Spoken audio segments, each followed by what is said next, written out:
In this video today, we're going to restore this crank and crank arm. This is the very same crank that has come off of the 1960s Spitfire that we had removed, the video that you had seen on that, where we saw the dried ball bearings. And I'm going to get a little bit closer here where you can see the rust and corrosion here, and this will take a bit of a while, so I'm only going to show the technique and a quick results of this, and then I'll do the rest of it and come back and show you the finished product. But we're going to zoom in here.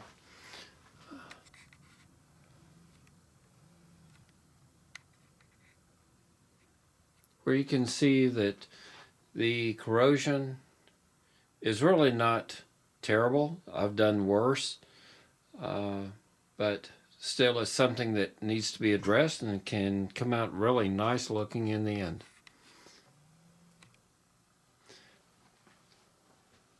In this technique today, there's several different ways of doing this, but for the interest of just doing something a little different, I like to do everything by hand. Yes, you can use some kind of power tool or something like that. However, the surface itself, you'll find if you use any kind of power tool, I don't care what you're using, you'll come out with some kind of etching or lines or something like that that really didn't come from the factory that way. What I like to try to do is reproduce or reconstruct what came from the factory. That's the whole idea of vintage restorations. So I'm using the Triple-Aught steel wool today. This is a new piece, and I'm going to soak it in a little bit of Coca-Cola.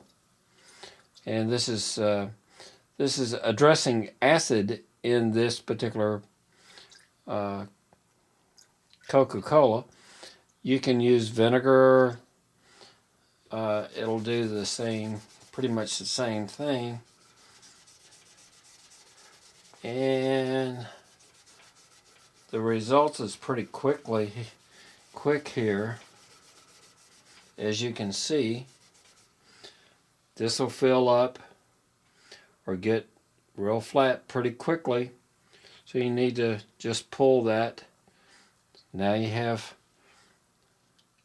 rough surface again.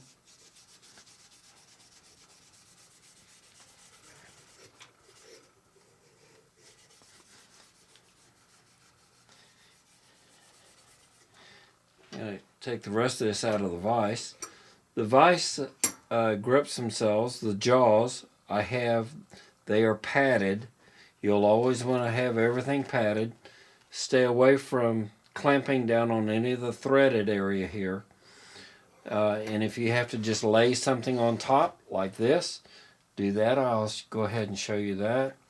You don't always have to have everything clamped down.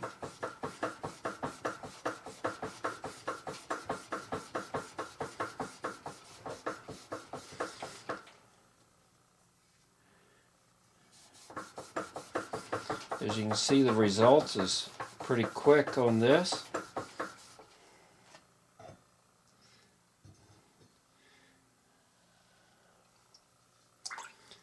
And I come over here and get this bit of area here.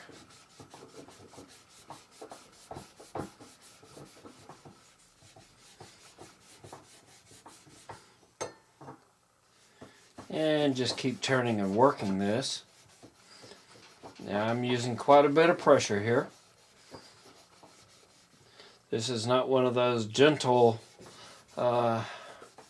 exercises like we had done on the wheel on one of my other videos. This is pressing fairly hard here.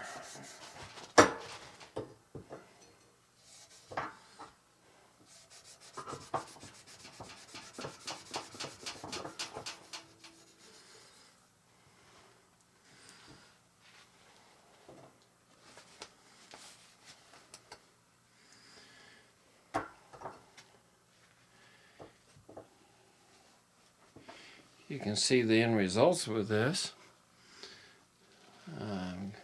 I'm going to set this up in the vise where we can have a better look.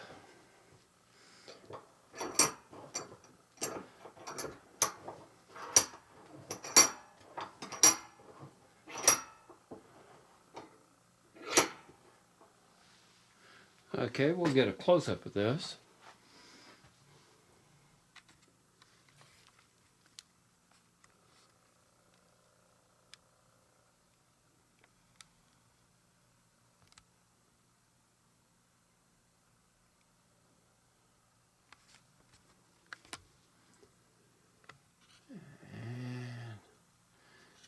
It isn't focusing as well as I would like, so we'll just back it off.